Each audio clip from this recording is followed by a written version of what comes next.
santo, santo é o teu nome. Livro de Êxodo, capítulo 3, a partir do verso 7, palavra de Deus para o teu povo nesta noite.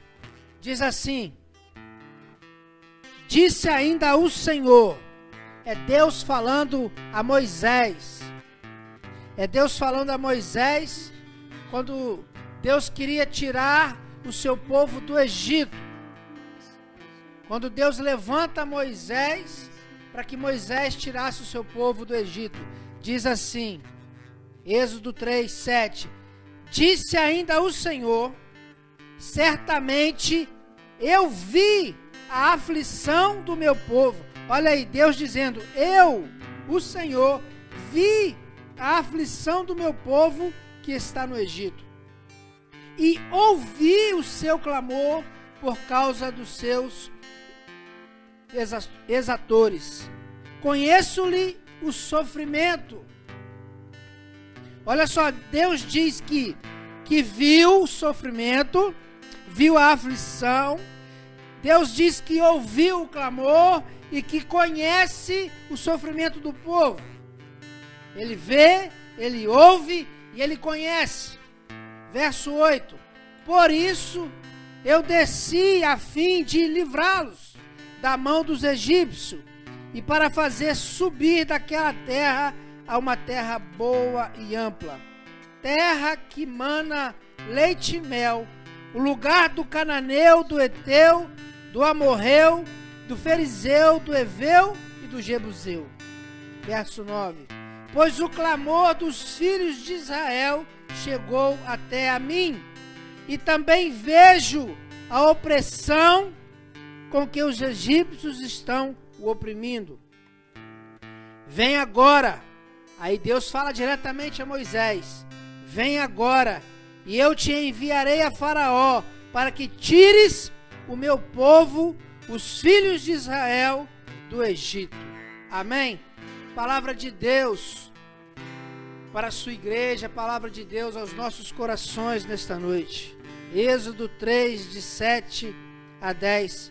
Quanta coisa boa a gente pode tirar disso tudo, não é verdade? Deus diz que viu a aflição, Deus diz que ouviu o clamor, que conhece o sofrimento do povo.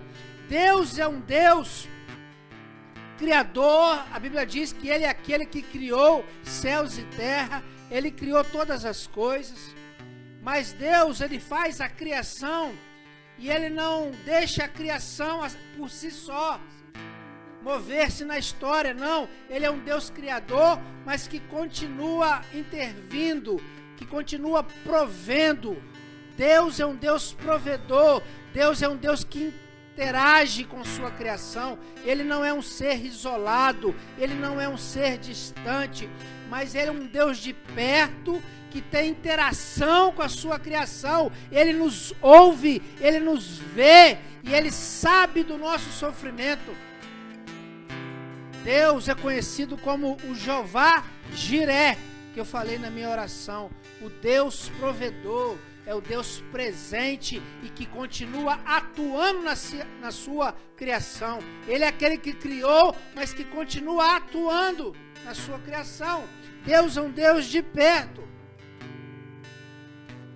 E aí ele diz que ele viu a aflição, que ele ouviu o clamor, que ele sentiu o sofrimento do povo.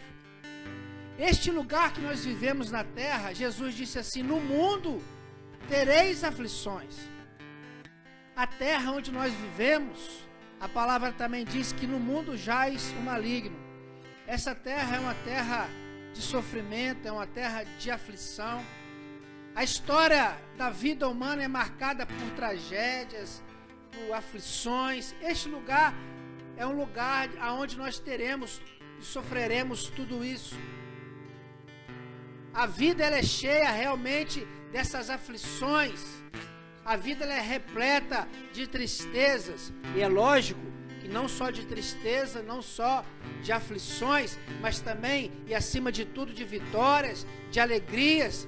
Porque se no mundo jaz o maligno, aqui também paira o Espírito Santo de Deus. Aqui também é lugar de alegria, de paz. O que eu quero dizer é que no mundo nós podemos passar tanto por alegrias como por tristeza, tanto por abundância como por escassez, tanto como paz como momento de aflição. O sábio Eclesiastes diz: há tempo para todas as coisas, tempo de rir, tempo de chorar.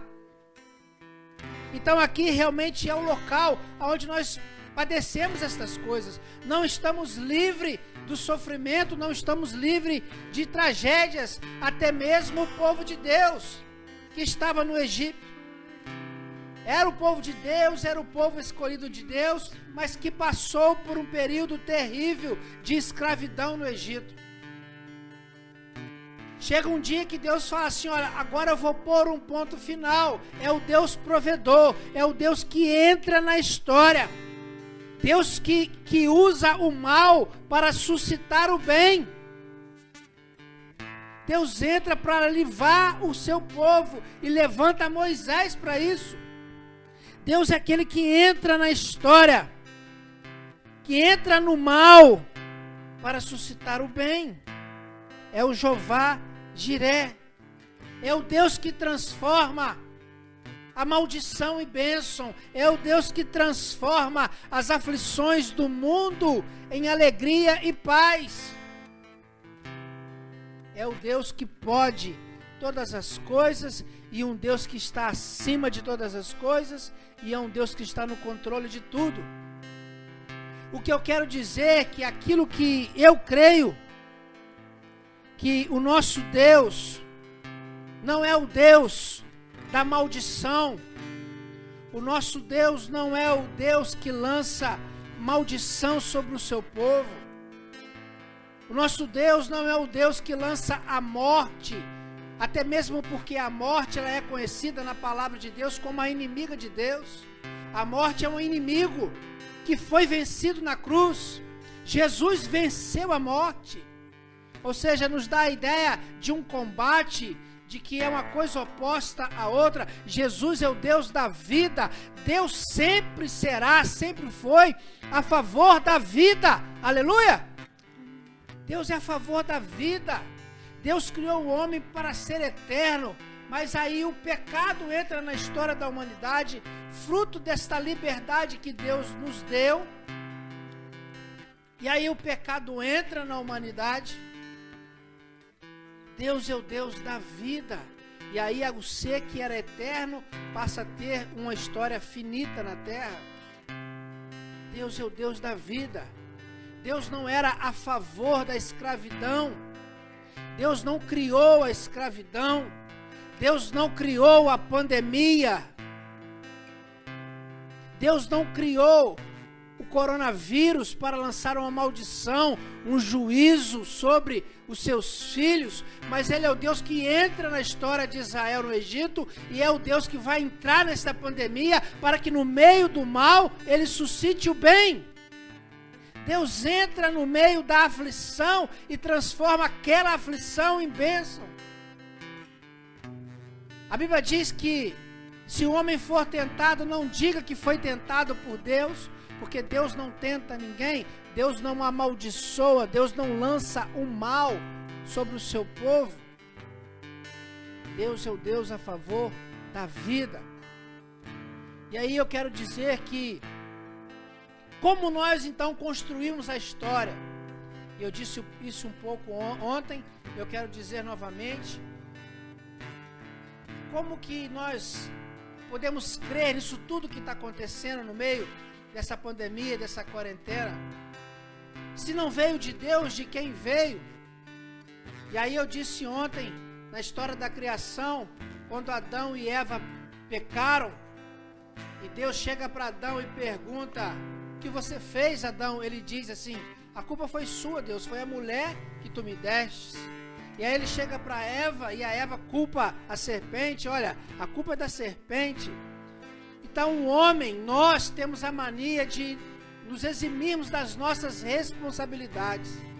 Nós sempre queremos julgar ou para Deus ou para o diabo a culpa das coisas que acontecem em nossa história. O homem ele tenta se eximir da sua responsabilidade. Mas há sim, na construção da nossa história, um papel importante, tanto de Deus quanto nosso. A nossa história, ela é construída pela vontade de Deus sobre nós e pela nossa liberdade, pela nossa escolha. Deus nos ama tanto que colocou dentro de nós, e o amor verdadeiro não pode ficar sem isso. Eu estou falando dessa liberdade. Deus ama tanto a sua criação que deu a ela o direito de escolher o amá-lo ou não. Deus nos deu a liberdade até mesmo de o rejeitá-lo. Tanto é que Adão e Eva, os primeiros seres, optaram por desobedecer a Deus. É a responsabilidade humana. Trazendo para essa pandemia, pastor, é a mão de Deus, é Deus afligindo o seu povo, é condenando o seu povo, amaldiçoando o seu povo? Não. Eu posso acreditar muito mais no fruto, na consequência do pecado do homem, nas consequências absurdas, na construção de uma sociedade que visa somente a economia, a ganância, a riqueza. E sabe-se lá Deus o que aconteceu para que esse novo vírus viesse a existir. Tem tantas teorias da conspiração hoje em dia. Sabe-se lá o que pode o homem ter feito para que esse coronavírus viesse. Então eu posso acreditar muito mais no fruto, na consequência da ação pecaminosa do homem, que desobedece a Deus, que se volta contra Deus, que se volta contra o seu semelhante e é capaz de criar armas biológicas, é capaz de, no pecado do relacionamento incorreto com a natureza, com a sua criação, de não respeitar limites com a sua criação. E aí surge essa pandemia e esse vírus novo chega na sociedade e aí as consequências são terríveis, porque aí entra um outro pecado nosso, a falta de estrutura, de infraestrutura para reagir, para enfrentar dignamente esse vírus. Não temos hospitais, não temos leitos suficientes, não temos moradia. É obrigado a ficar em casa. Amém, glória a Deus. Muitos têm condições de ficar em casa, mas tem outros que nem casa têm. Um déficit habitacional imenso no nosso país, falta de infraestrutura, de água encanada, e aí a proliferação enorme desse vírus. Tudo isso fruto da ação humana. Mas o meu Deus, o nosso Pai, assim como Ele interviu no Egito, assim como Ele interviu na escravidão do seu povo, e Ele ouviu, e Ele viu o clamor, Deus também por esses dias está ouvindo o nosso clamor, está vendo o nosso sofrimento, e pode sentir de perto todo o nosso medo e o nosso sofrimento. E Ele pode sim, assim como Ele entrou na história do povo de Israel no Egito, Ele também pode entrar na nossa história e no meio desse mal suscitar o bem. Não foi Deus quem enviou, mas é Deus quem pode mudar a história, é Deus quem pode entrar na nossa história no meio dessa pandemia e mudar toda essa realidade. Deus, Ele usa as coisas ruins e más e transforma em bênçãos para a nossa vida. E eu creio que Ele está fazendo isso sim. Eu creio que Deus já está agindo, que Deus já viu, já ouviu e já está movendo céus e terra a nosso favor. Eu creio no Deus provedor, eu não creio no Deus que dá a maldição, mas no Deus que dá o escape, mesmo vendo o seu povo errado e pecaminoso. Deus é o Deus da vida. Qual é o nosso papel então, pastor? Nosso papel é orar. O povo orava. Deus só ouviu o clamor porque tinha pessoas orando, clamando, buscando e dizendo: Senhor, nos livra, Deus, desse cativeiro. Deus ouviu o clamor. É hora da igreja orar, é hora da igreja clamar ao Senhor. E aí eu fico assim abismado, principalmente no nosso país, líderes religiosos se perdendo, ao invés de se preocuparem com questões espirituais, se preocupam muito mais em questões políticas do que espirituais, perdem tempo em debates políticos do que na oração. Vamos orar, vamos clamar a Deus, porque é Ele quem vai nos dar o escape, é Ele que vai vir do céu, é Ele que vai vir ao nosso encontro. A nossa atitude é de oração, mas eu queria botar 3 tipos de comportamentos que nós precisamos ter em meio a essa pandemia.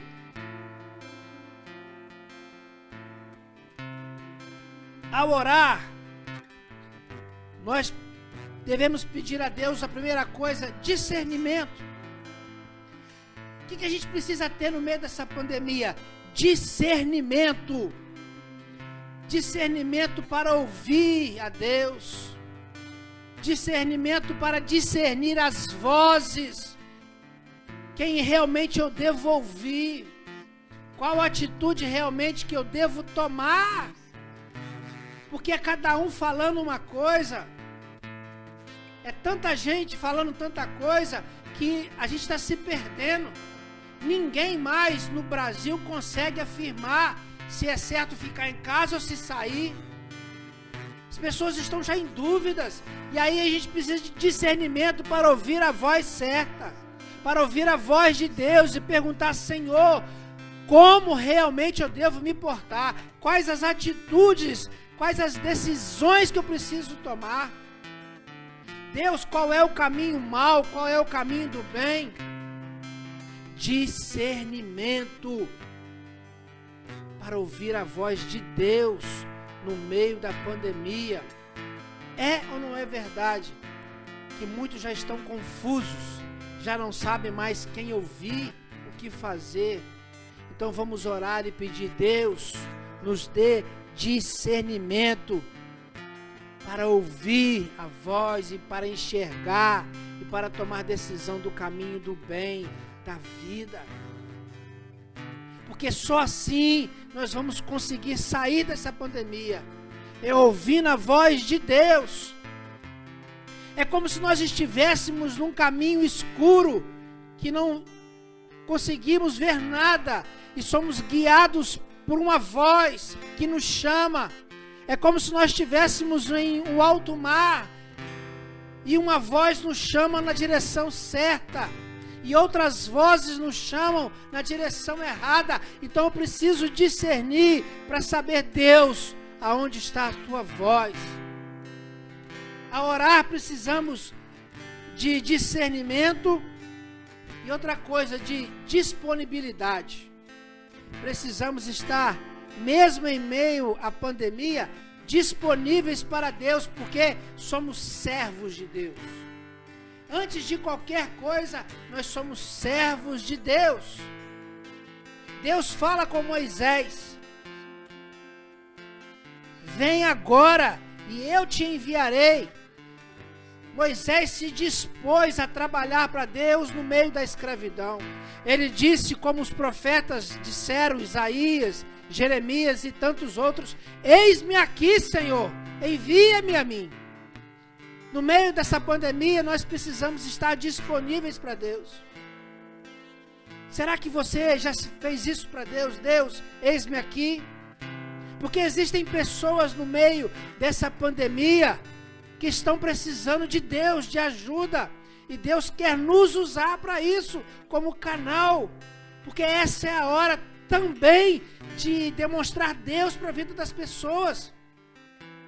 De se colocar na disposição do Senhor e dizer: Senhor, me usa, Senhor. me usa para o meu vizinho, me usa para o meu amigo, para a minha família. É hora de nós falarmos de Jesus, de mostrarmos o amor de Deus em meio à crise. De orar pelas pessoas, de se colocar à disposição, de dizer, Senhor, eis-me aqui, de dizer para os vizinhos, está precisando de alguma coisa? Tem gente trancada dentro de casa sofrendo. Eu até recebi uma exortação essa semana, e é correta. O irmão disse para mim assim, pastor, você está se expondo demais. É verdade, a gente precisa vigiar. Mas enquanto essa doença não chega mais perto, nos dá mais uma certa liberdade para agir. E eu tenho visitado os irmãos, tenho, na medida do possível, ido em cada casa. Se eu não fui ainda na sua casa e você está precisando, me chame no WhatsApp, eu quero ir orar por você. Mas me colocando à disposição para servir. Porque essa é a hora que as pessoas precisam. E é a hora da igreja servir. Senhor, me dá discernimento. E Senhor, eis-me aqui, estou disponível, Senhor. O que você está fazendo no meio dessa pandemia? Você já serviu alguém? Você já ajudou alguém? Você já deu um vidro de álcool gel para alguém? O que você fez para o seu próximo, para os seus irmãos? Deus disse a Moisés, vem agora e eu te enviarei. Deus está dizendo para mim e para você, vem agora. Eu quero te usar para libertar. Porque no meio da pandemia do coronavírus, Deus vai suscitar o bem para libertar as pessoas de outros males. É no meio dessa pandemia que Deus pode estar libertando de espírito maligno, de outras enfermidades emocionais e espirituais. É nessa hora que Deus pode estar quebrando o coração, derramando perdão sobre as pessoas. É no meio do mal da pandemia que Deus está tocando no coração e as pessoas perdoando uns aos outros. É se colocar, Deus, eis-me aqui, Senhor.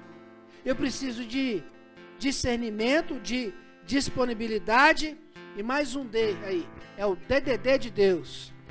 Discernimento, disponibilidade e descanso.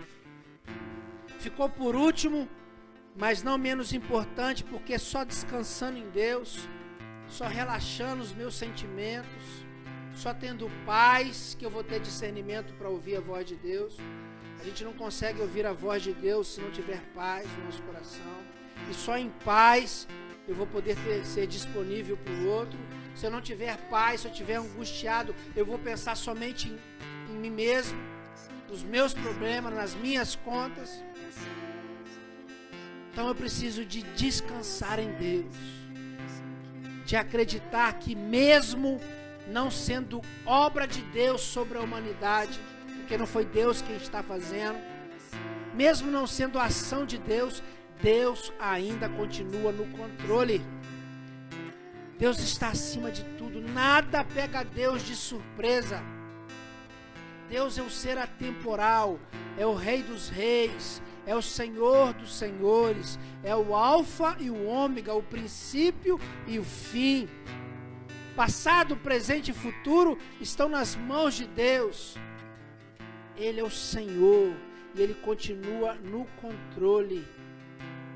Então por isso eu confio nele e eu descanso que no momento certo Deus vai fazer as coisas sobre nós. Eu descanso nos braços do Senhor. Eu creio na vontade soberana de Deus.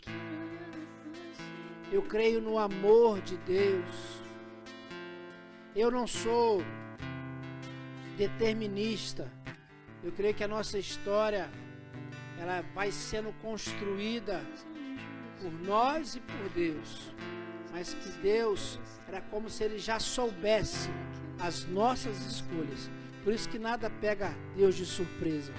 Esse mistério desse Deus poderoso, desse Deus eterno, esse mistério daquele que permite a nossa liberdade, as nossas escolhas, mas que ao mesmo tempo nada pega ele de surpresa. Por isso, então, descanse nos braços do Senhor. E ao descansar, tenha discernimento para fazer as escolhas certas e esteja disponível para Deus, dizendo: eis-me aqui, Senhor. Descanse, portanto, o seu coração em Deus. Descanse no Senhor. Chegou o momento que Deus viu e ouviu o clamor. A nossa posição hoje é apenas orar, e orar, e orar. Vamos orar. Eu tenho chamado a igreja à oração todos os dias, às 19 horas, no nosso momento de oração.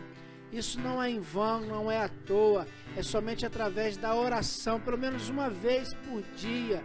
Essa oração vai nos fazer vencer esse mal. Essa oração vai nos dar discernimento, essa oração vai nos dar disponibilidade e essa oração vai nos dar descanso. Vamos orar. O povo estava escravizado, mas ele orava, É fazer como se, eu já falei sobre isso, é fazer como se tudo dependesse de mim e esperar como se tudo dependesse de Deus. É a ação humana de oração, de acreditar, de ir em frente, crendo que Deus está no controle. Que Deus te abençoe, que você seja renovado mais uma vez.